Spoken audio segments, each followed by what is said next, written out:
Hey everyone, my name is Anna Hendricks, and today I'm here with the Dark Storm Step team at one of their practices to get a feel for what it's like to be on the step team, what it means to them, and what exactly does it take to be a stepper.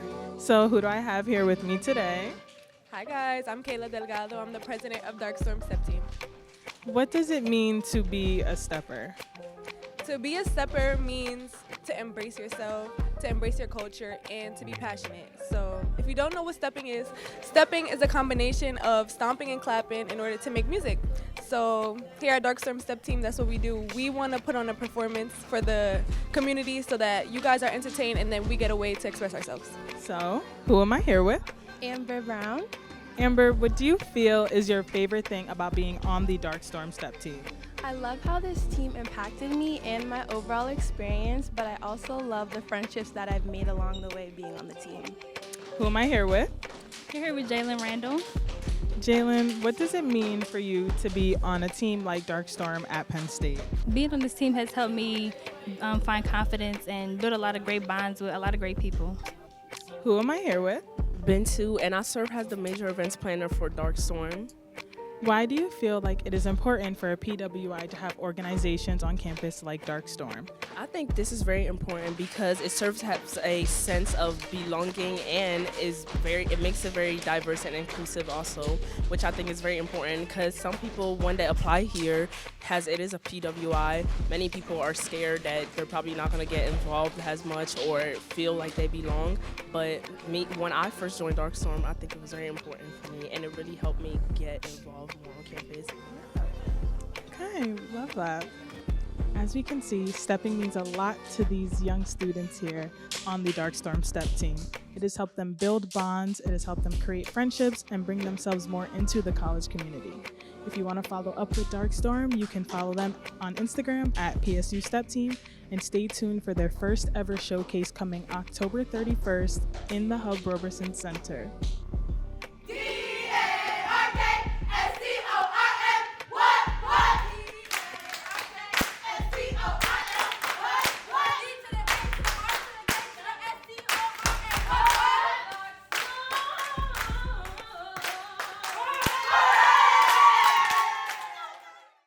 What's good, everybody? Welcome back to another season of Culture Central. I'm your host, Mitchell Brown, and we can't wait to show y'all what we've been cooking up this year.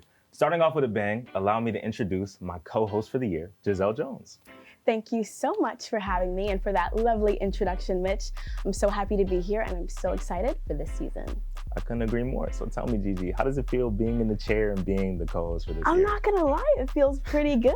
You know, the Culture Central family is one that I'm not new to, but I am true to. So being in this position is definitely a blessing. We have an amazing cast, an amazing crew, and I'm definitely happy to be here. No, it's gonna be a great year for sure. And I'm excited to have this, you in this chair. And without further ado, what's the word? It sent a little chill down my spine, you know what I'm saying?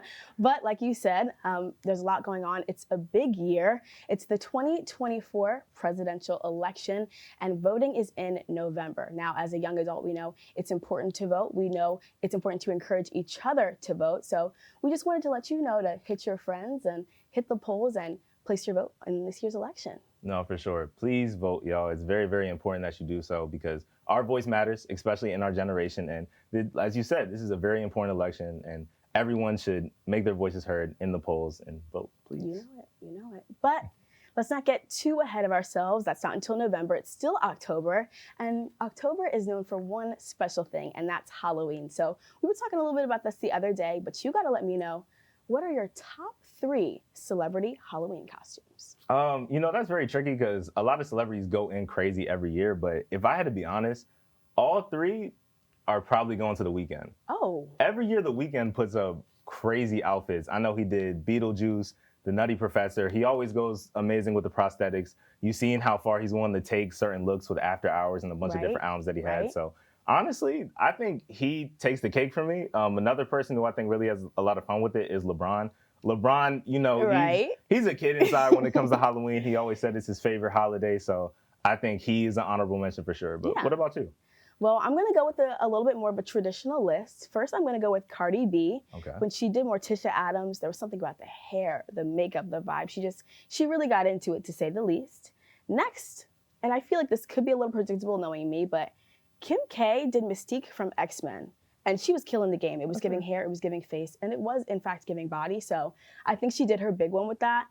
But there is one woman that knows how to do Halloween better than anybody else, and that's Heidi Klum. She's known for her crazy parties and her crazy fits, and I'm gonna go, this is gonna be surprising, with her Shrek costume.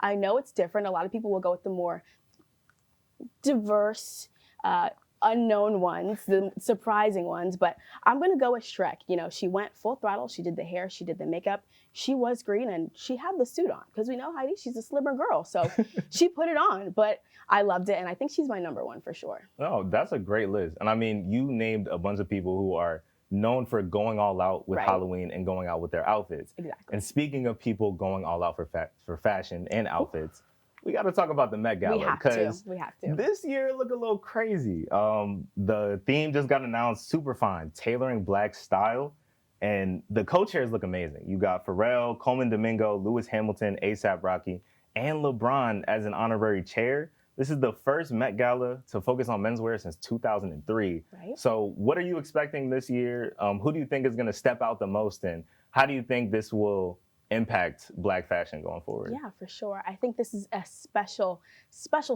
Met Gala. I think we're going to see a lot of interesting looks from a lot of different people, but I think what's going to be really interesting about this Met Gala is it's taking a cultural standpoint. It's not something we always see. We see time periods, but now we're seeing, what do you think of when you see a specific group of people?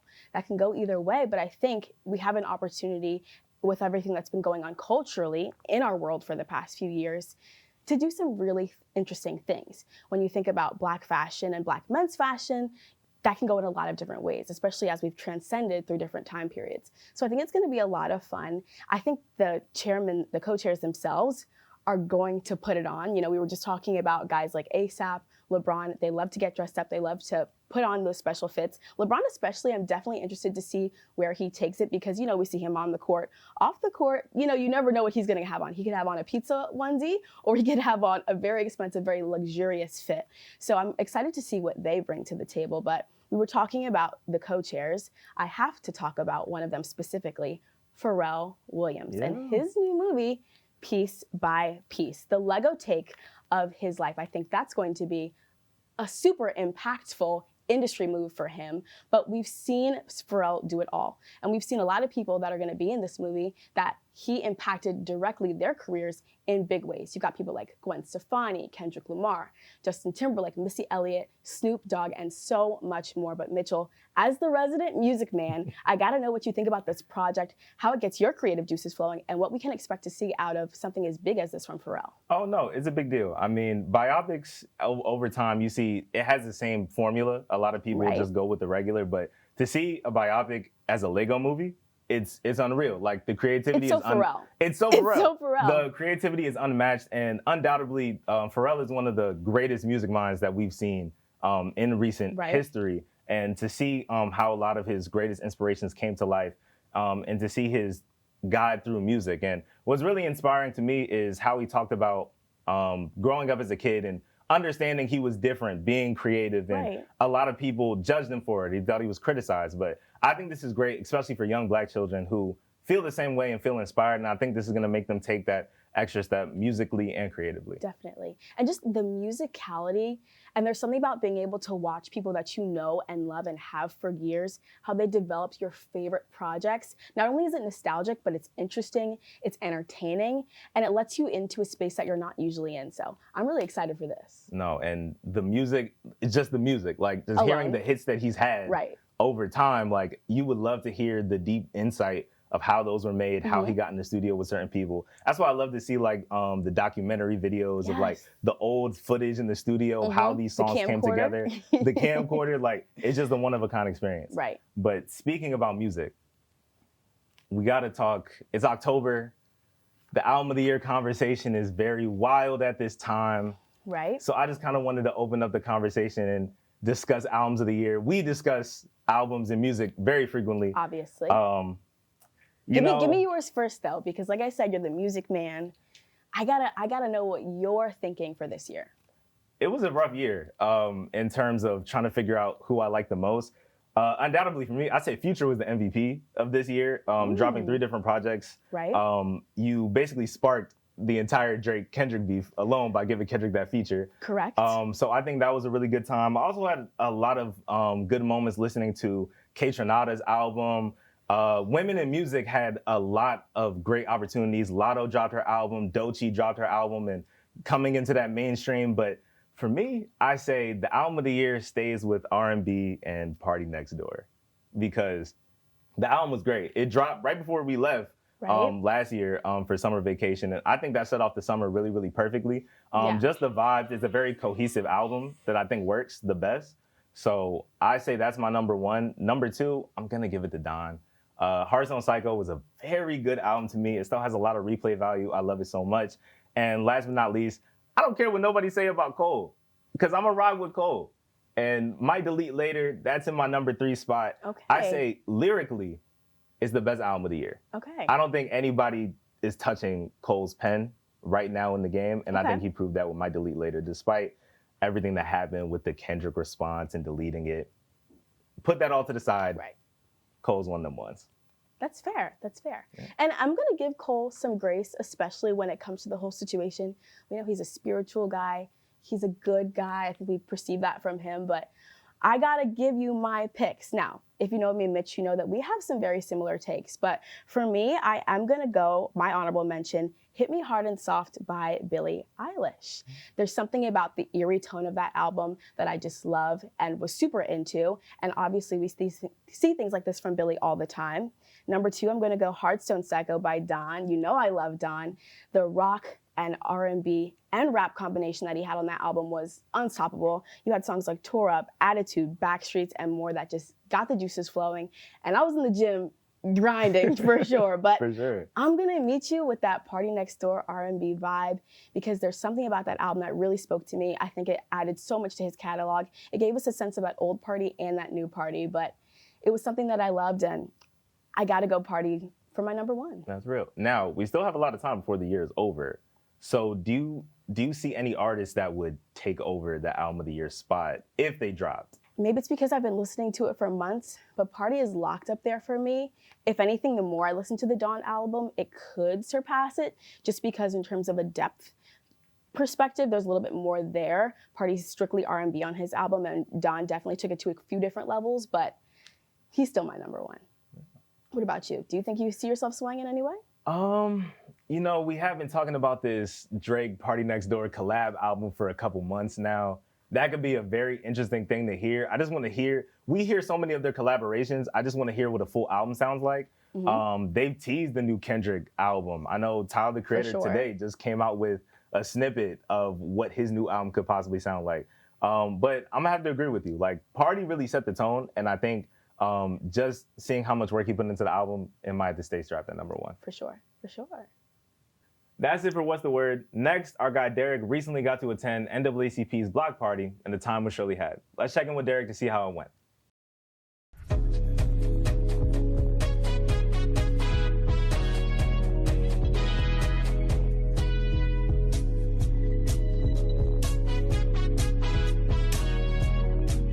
What's good, Culture Central family? You already know who it is. It's Derrick here today. And you know, I look a little good today, so we're gonna check out the fit checks of other people and compare them to mine. Let me know what you think. Let's go. I'm here with Ibn, Liz, and Fatima. and I want you to tell me about your fit today. I want you to tell me what inspired it. I like the drip. It was giving a little Jersey, a little New York, but I wanna hear it. I'm an HBCU grad, so I'm always repping support HBCUs. That's what the shirt is for, and it's NAACP Block Party. So what better chance than to wear the support black than my HBCU shirt? So I want you guys to tell me about the fit today. I see y'all wear Island Fever. Shout out Island Fever. But I like the outfit, so tell me a little bit about it. So since it's Cash Money Records, we went with some sweats, which is a little more baggy, which actually we never really do. So we brought a little something different. Then we have our Island Fever shirts, and the flags are always a staple for every performance. Okay, anything to add? Oh, nothing. Just wanted to represent today. So yeah. Well, Culture Central family, that's all we got today for all the fit checks, except mine, because y'all know I had to come out here. I got the chain, I got the hat, you know this from Lids. You know, the white tee, it always came from me. I'm a gatekeep on that one because I know you're gonna bite that one. And I got the mid blazers on, but you already know how I'm coming. So with that being said, shout out New York because that's what it's made from. But Culture Central, family, I'm Derrick Stilley. That's all for today.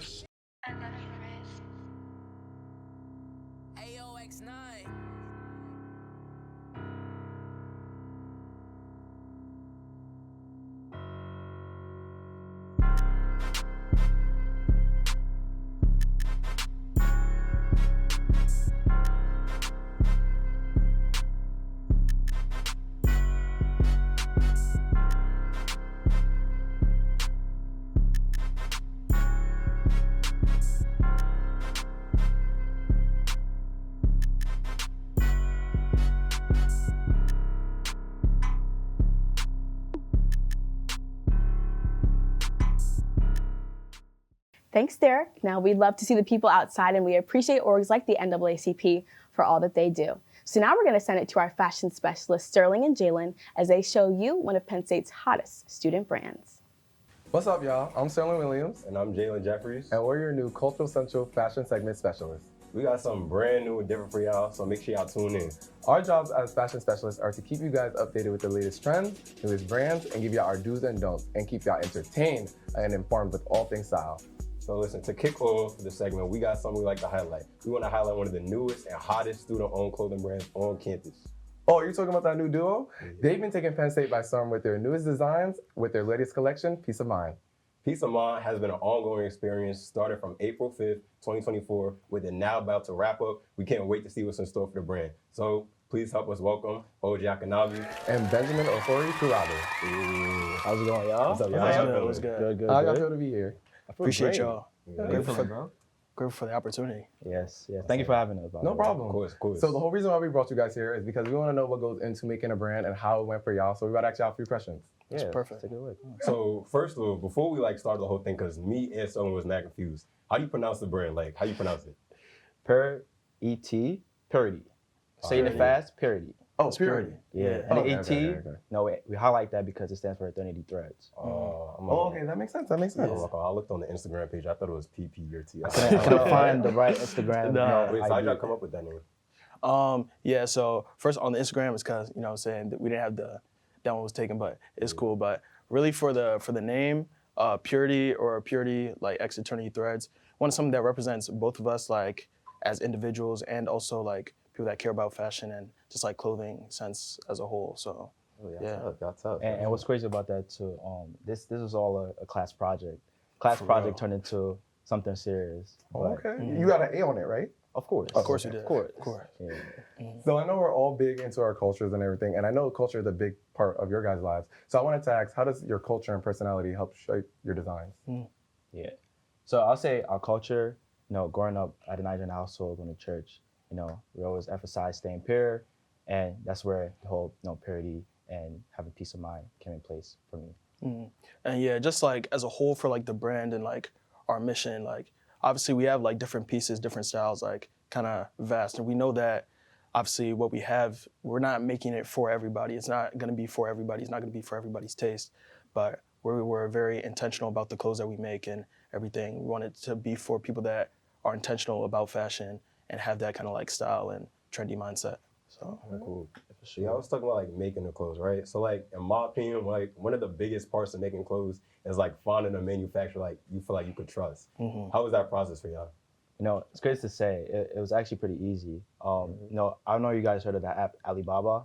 Yeah, I was. But the first manufacturer I texted, I just kind of locked in, and she's been making all our pieces, and we actually have something currently working on right now. So we should see something new. Of course. Make sure we get a little discount. They almost scammed me on Alibaba. I ain't like that site. For real?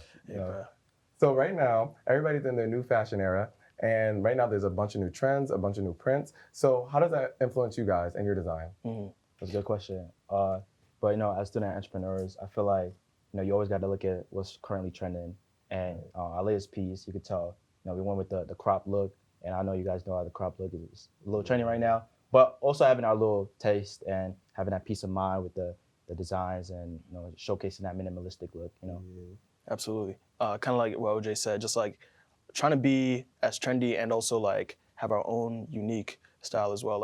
Obviously we go on Instagram all the time. We see different pieces that we like, oh, this is tough. We go on Pinterest, like send each other like a bunch of stuff for like future ideas and stuff like that. So we be doing that and then just kind of like doing that and then like putting it into place and like making it our own. Like that's something that we really take pride in. I feel like you guys do a good job in that. Like I appreciate that. Thank you. Like it stands out like that. So within like the next 5 years, where do y'all see y'all brand going? Yeah, I would say in the next 5 years, we definitely want it to be something that we can launch just like past like, I guess like the limits of Penn State. Definitely want it to be something that you can see like on just anywhere for real. Like definitely taking it to more like social media and making sure that this is a brand that is not just limited to our like 4 years here. Like after we graduate, we want it to still be PurET, to still like be an actual brand and take it seriously. Yeah, 100%. How about like New York Fashion Week? Would you guys be interested into like? Oh yes, definitely. If we ever get the opportunity like this, take it. I better get that cool. Of course. And do you guys have any tips about starting a brand? Yes, I'll say just do it. No, I always wanted to start a brand, but the reason why essentially like you just got to do it because the project that we had in our class made me actually go with it. So I'll say just do it and you see where it takes you. And I feel like the perfect way to just do it and just start a brand is in college. You know, you have your friends to support. You have other people that can help out with different skills and strengths. So, yeah. Definitely. We grilled y'all. Oh, you want to talk about that? Oh, no, it's cool. I was just going to agree with what he said. Like, definitely just taking that first step is the most important thing. Like he said, like, both of us had our own ideas of like, oh, yeah, starting a clothing brand, doing this, doing that. But we just never kind of like took that first step until like, I guess we kind of like that opportunity presented itself. So I feel like a lot of people get stuck there. Like we all come up with designs. Like even we wanted to start a brand, but it was like hard to like get it out there, right? Yeah. Get the money. It's a lot. 100%. So we grilled y'all enough on like your brand and how it started off. So can we see some pieces? Can we try? Like, that's what everybody wants to do. Absolutely. Yeah, let's do it. Let's see what we got. So we got our first piece, the sleeveless. It's a crop tee like as well. This one. It's like sleeveless and crop, right? This is the 24. 24/7, just emphasize that. Right. The 7 built in with the 24. No, I like that one a lot.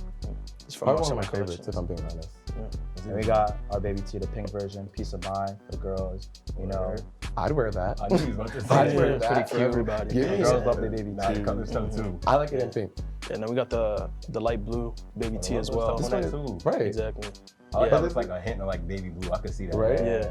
So all part of our fall or like summer collection that we did at the start of the school year. So summer collection, gotcha. Look, I'm not gonna lie, this is my favorite piece. The jersey.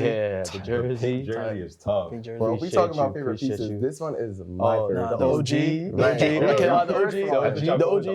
OG is always gonna be my favorite. It's sold out now, but that's crazy. So I got the last one. Pretty much. I'm gonna put this. I like it. I feel like y'all like got y'all marketability with this because like you see this anywhere, like you already know who it belongs to. Right. You know the brand.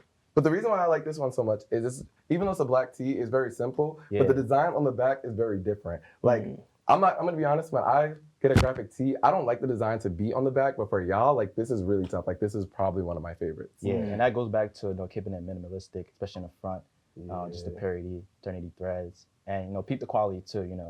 It's real. It's a good quality. Yeah. I like this. Well, with you guys at home seeing the brands, what did y'all think? What were y'all favorite pieces? Would you guys wear it? Would y'all buy it? Well, if y'all want to buy it, please visit their Instagram page at PurET on Instagram. The link will be in the bio. Stay tuned for more coming from Culture Central. I'm your fashion specialist, Jaylen Jeffries. And I'm Pharrell Williams, and we'll see you guys next time. Hey, y'all. That's a wrap for today. Thank you guys so much for watching, and be on the lookout for some more great content. Be sure to subscribe and hit the notification bell so you don't miss anything. As always, I'm Mitchell Brown. And I'm GiGi Jones. For the culture, We are Culture Central.